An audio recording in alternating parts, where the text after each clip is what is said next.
자기도 모르게 얼굴이 어둡고 자기도 모르게 얼굴이 일그러진 그것은 자칫하면 그것이 자기 인생이 되고 운명이 될 수 있습니다.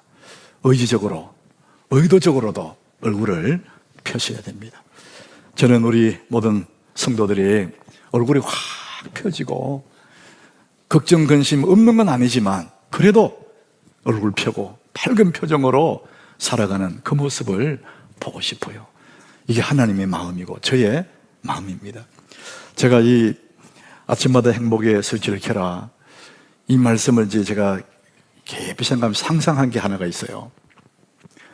여러분, 엄마들이 꼬맹이 귀한 아이 잠자는 그 틈에 엄마는 일찍 일어나서 그 아이를 위해서 음식을 준비하고 맛있고 영양 있는 음식을 딱 차리고 그 아이가 입을 옷을 준비하고 신을 양말도 준비하고 아이가 일어나기를 기다리지 않습니까? 행복한 엄마의 모습. 하나님이 하루라는 아름다운 날을 준비해 놓으시고 그 한 날 동안 기쁘게 살아갈 수 있는 삶의 이야기를 준비해 놓으시고 우리가 눈을 뜨기를 기다리시는 거죠. 하나님이 그러시고 우리 부모가 그렇고 하나님의 그 사랑이 끝이 없는 그 사랑이 여러분 매일매일 아침에 눈을 뜨면서 행복하기를 하나님이 원하시거든요. 여러분, 엄마가 그 아이를 기다리고 아이가 눈을 뜨면서 확 웃어봐요. 엄마는 너무나 행복할 거예요. 아침에 눈을 뜰 때 우리 얼굴이 근육이 굳어 있어요. 밤에 잠을 자다 보면 그 굳은 얼굴에 미소를 띄워보는 거예요. 나를 바라보는 하나님을 생각하면서 미소를 띄는 것, 얼굴 펴는 것, 여러분 그 작은 그 하나가 행복의 스위치를 켜는 것입니다. 그 아무것도 아닌 것 같지만 그 하나를 켬으로 그 하루가 밝아지게 되거든요. 여러분, 어제 밤은 지나갔어요. 괴롭고 힘든 그 시간들, 밤에 잠든 시간이 다 지나가고 이제는 밝은 아침을 맞이한 거죠. 하나님이 배놓은 빛나는 아침을 우리가 맞이하는 겁니다. 그래서 우리 얼굴을 펴고 미소를 띄우고 우리 하나님 앞에 밝은 미소로 하루를 시작하는 것, 이게 너무나 아름다운 것이죠. 아침마다 행복의 스위치를 켜라. 우리 한번 읽어보십시오. 같이. 아침마다 행복의 스위치를 켜라. 네, 아침마다, 이 핵심이에요. 아침마다 행복의 스위치를 켜는 겁니다. 누가 켜느냐? 내가 켜는 것이죠. 시편 30장 5절에 이런 말씀이 있습니다. 같이 읽어보겠습니다. 그의 노염은 잠깐이요 그의 은총은 평생이로다. 저녁에는 울음이 깃들지라도 아침에는 기쁨이 오리로다. 너무나 은혜 되는 말씀이잖아요. 우리가 잘못해서 하나님이 슬퍼하신 그 노염은 잠깐이, 그러나 그의 은혜, 그의 은총은 평생이로다. 저녁에는 울음이 기숙할지라도, 고통스러운 밤이 딸지라도 그 밤이 지나가고 아침에는 기쁨이 오리로다. 하나님은 매일매일 새로운 날, 기쁨의 날을 준비해 놓으시고 우리를 기다리신다는 것이죠.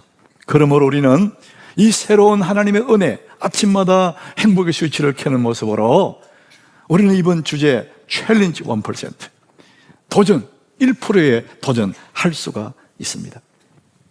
우리는 누구나 자신의 1%에 도전할 수 있고 거기에 도달할 수 있습니다.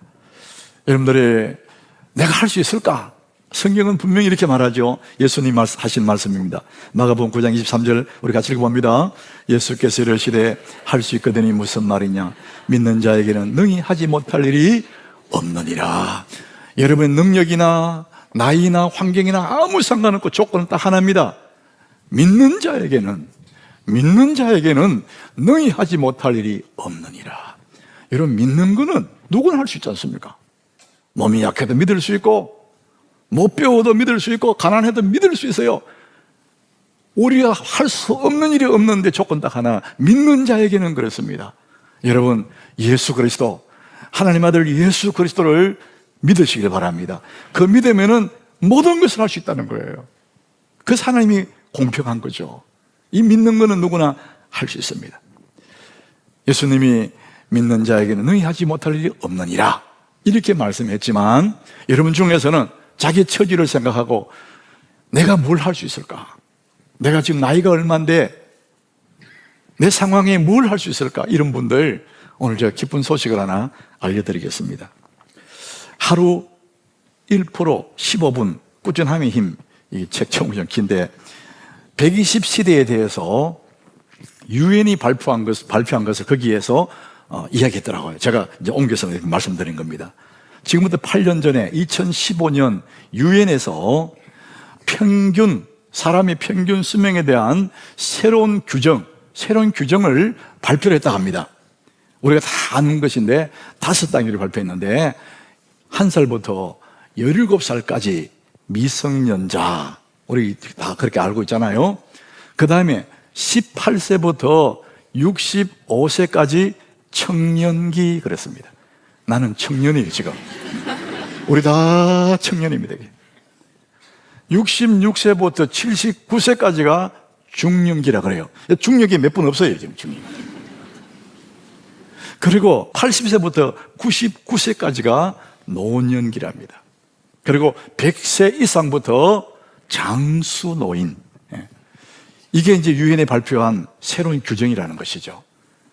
우리는 이렇게 생각해도 내가 늦었다 생각할 필요가 없습니다. 성경은 말하죠. 우리의 나이와 우리의 상황과 처지 아무 상관없고 딱 조건 하나다. 믿는 자에게는 능히 하지 못할 일이 없느니라. 누구든지 우리는 1%에 도전할 수 있고 차지할 수 있다는 것이죠.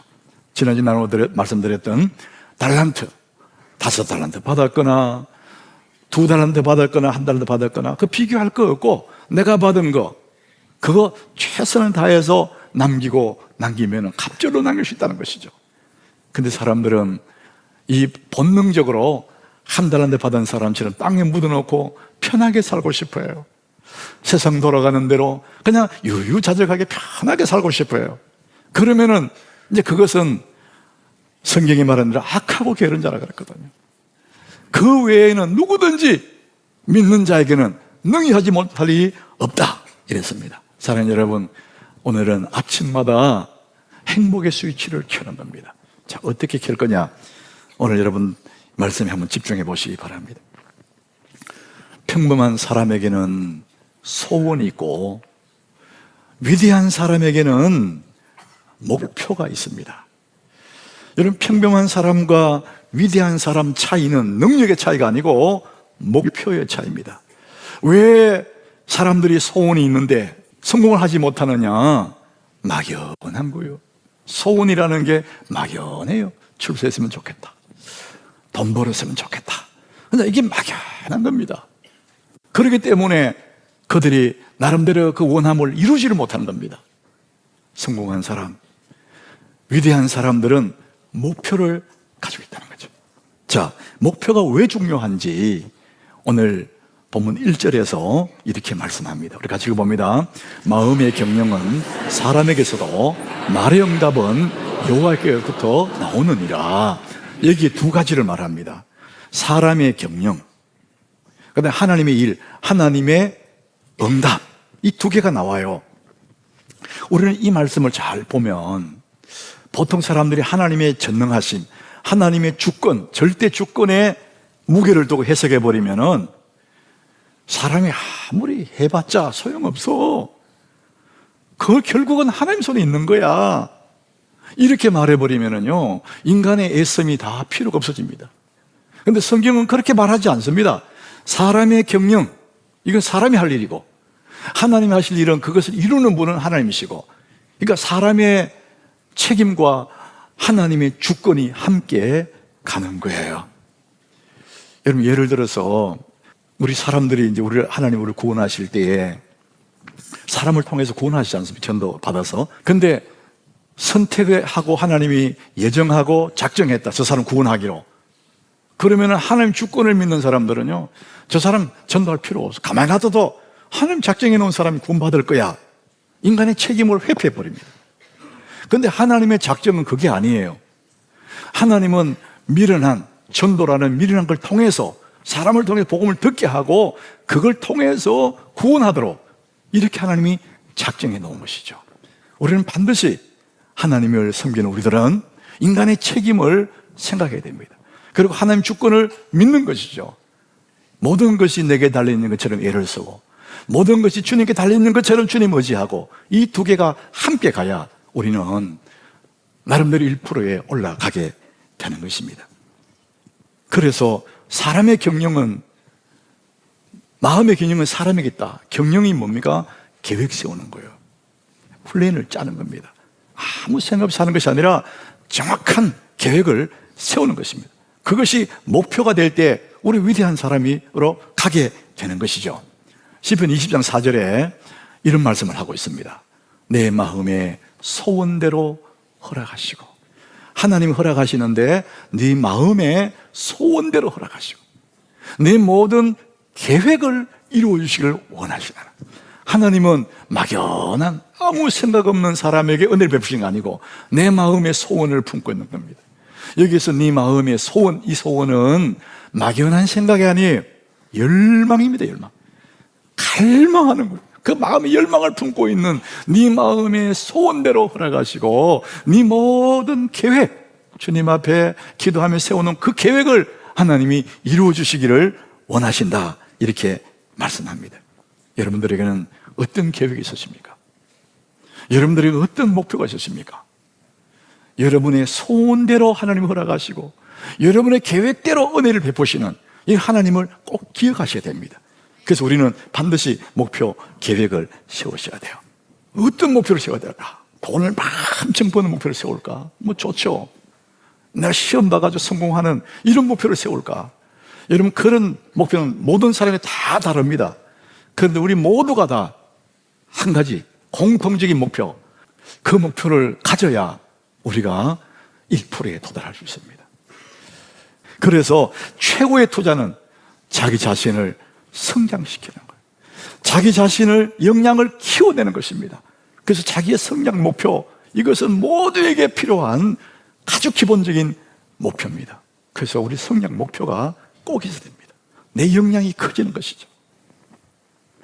자, 우리가 그렇게 자기 역량을 키우는 좋은 목표를 세우는데 이 계획들을, 목표를, 계획을 세우되 염두에 두고 세워야 될 것이 하나가 있습니다.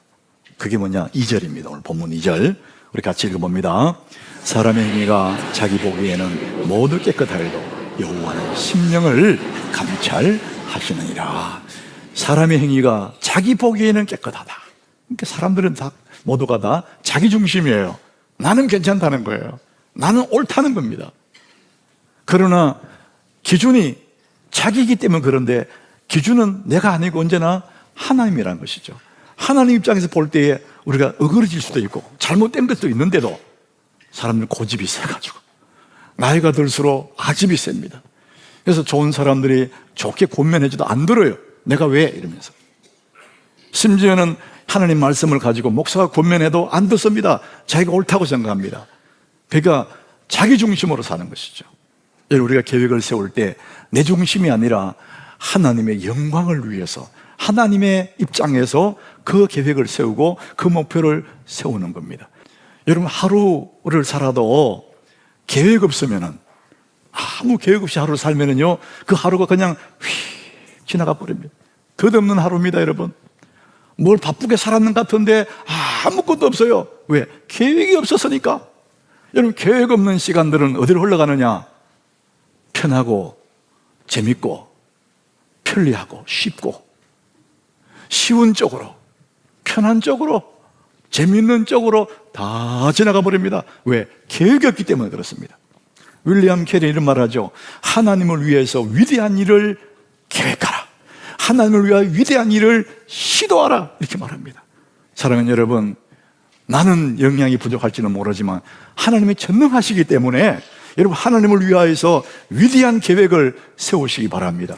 여러분, 그분을 위해서 위대한 시도를 한번 해보시기 바랍니다. 내가 부족하지만 그분이 전능하시니까.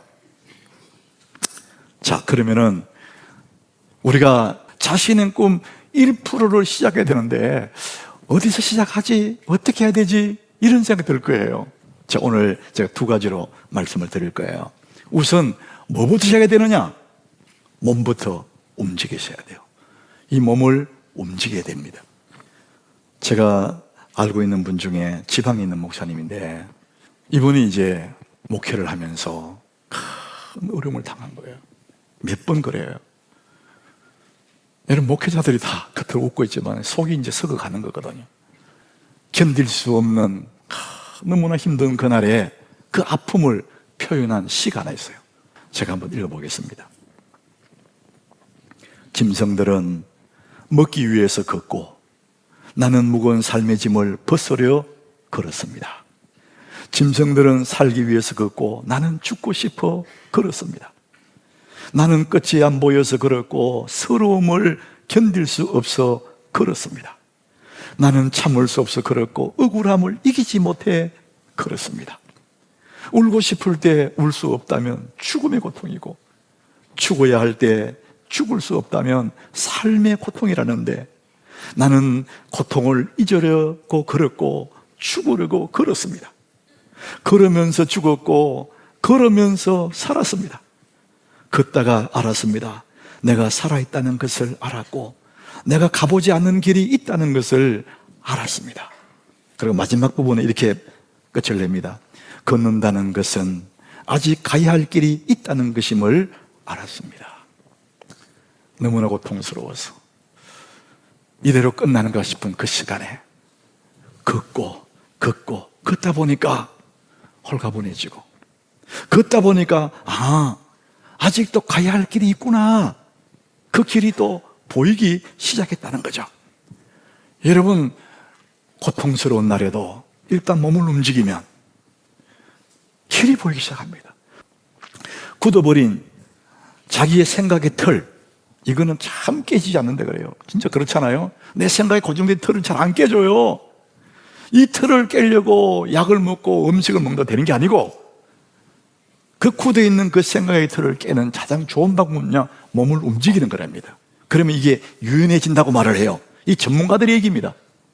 철학자 플라톤 이런 얘기를 했습니다. 하나님이 우리에게 준 성공에 필요한 도구 두 가지가 있는데 교육과 운동이다 그래요.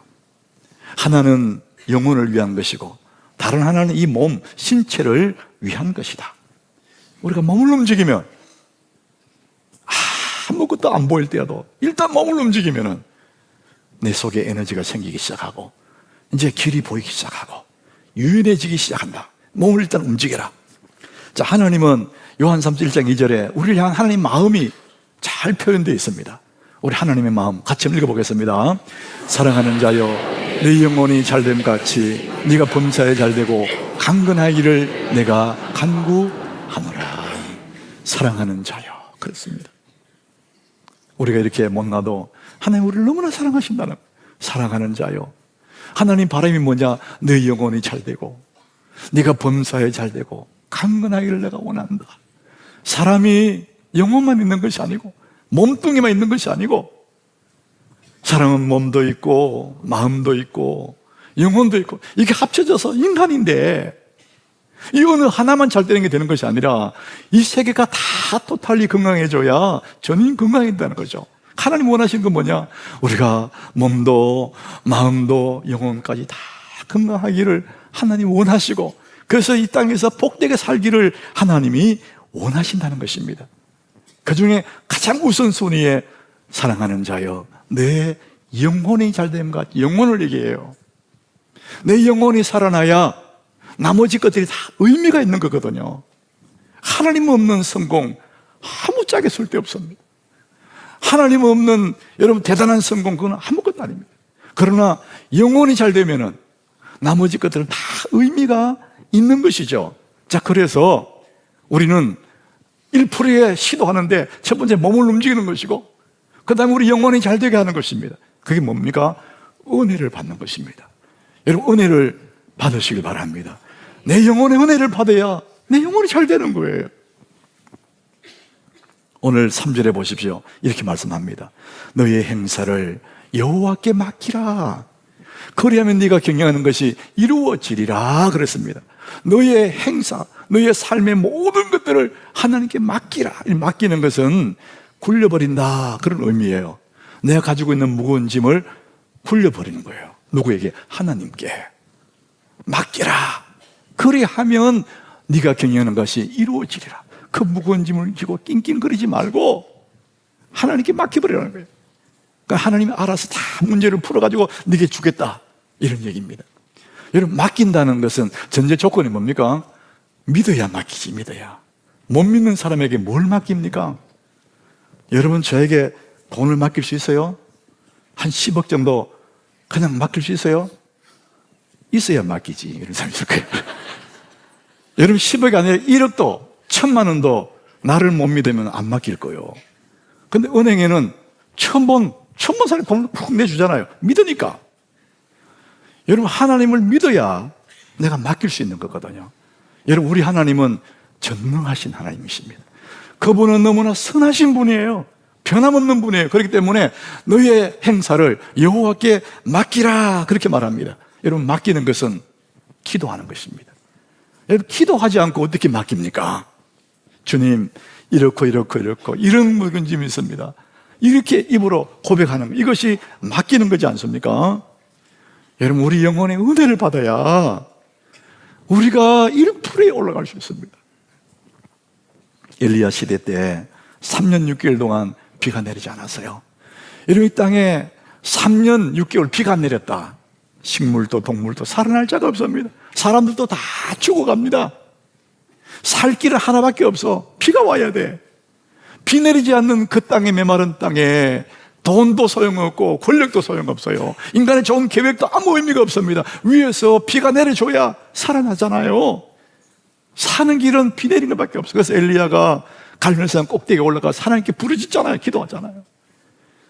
마침내 하늘에서 비가 내리는데, 짱대 같은 비가 내리는데 엘리야는 그 비를 온몸으로 맞아요. 응답의 비잖아요. 너무 감격스럽고 그 비 속으로 확 달려가는 거예요. 비 맞는 엘리야, 응답의 비를 많이 달려가는 엘리야는 가진 것도 없고 권력도 없고 아무것도 없어도 은혜의 비를 맞는, 응답의 비를 맞는 엘리야의 가슴이 얼마나 행복하고 얼마나 가슴이 뜨거운지. 사랑하는 여러분, 은혜의 비를 맞으시기를 바랍니다. 그러면 우리 모든 것이 의미가 있습니다. 내 힘이 없어도, 내가 연약해도 상관이 없습니다. 은혜의 비가 내리면은 내 인생은 살아나는 것입니다. 푸르고 푸른 인생이 되는 것입니다. 여러분 마음에 수많은 계획이 있어도, 여러분 마음에 수많은 그 꿈들이 있어도 은혜의 비가 내려줘야 그것들이 살아나는 것이거든요. 사도행전 2장 17절에 이 말세에 모든 주에 부어질 성령을 얘기합니다. 하나님 말씀하시기를 말세에 내가 내 영을 모든 육체에 부어주신답니다. 은혜의 비를 모두에게 부어주시겠답니다. 그래서 너희 자녀들은 예언하게 되고 너희의 젊은이들은 환상을 보고 너희의 늙은이들은 꿈을 꾸리라. 누구도 예외 없이 성령의 비를 맞으면은 환상을 보고 꿈을 꾸고 예언을 하는 이런 인생이 된다. 주님 그렇게 말씀합니다. 사랑하는 여러분, 은혜의 비를 맞으시기를 바랍니다. 주님이 주시는 은혜의 비를 맞으면은 여러분 시든 내 영혼이 살아나고요, 병든 내 몸이 깨어납니다. 여러분 예수님도 그 말씀하죠. 누가복음 11장 13절에 우리 같이 봅니다. 너희가 악할지라도 좋은 것을 자식에게 줄 줄 알거든 하물며 너희 하늘 아버지께서 구하는 자에게 성령을 주시지 않겠느냐 하시니라. 구하는 자에게 성령을 주지 않겠느냐. 주님 내게 은혜의 비를 주옵소서. 주여 내게 은혜를 비를 부어 주옵소서. 구하는 자에게 성령을 주시지 않겠느냐. 주님 그렇게 말씀합니다. 이 성령은, 은혜의 비는, 응답의 비는 사모하는 자에게, 부르짖는 자에게 하나님 은혜의 비를 주시는 것입니다. 사랑하는 우리 하남교회 교회 여러분, 아침마다 행복의 수지를 켤 때 우리는 날이 갈수록 푸르고 푸른 인생이 될 줄로 믿습니다. 예수 안에 살아나지 못할 사람은 아무도 없습니다. 모든 주의 부으실 하나님 은혜가 여러분과 임하시기를 예수 이름으로 축복합니다.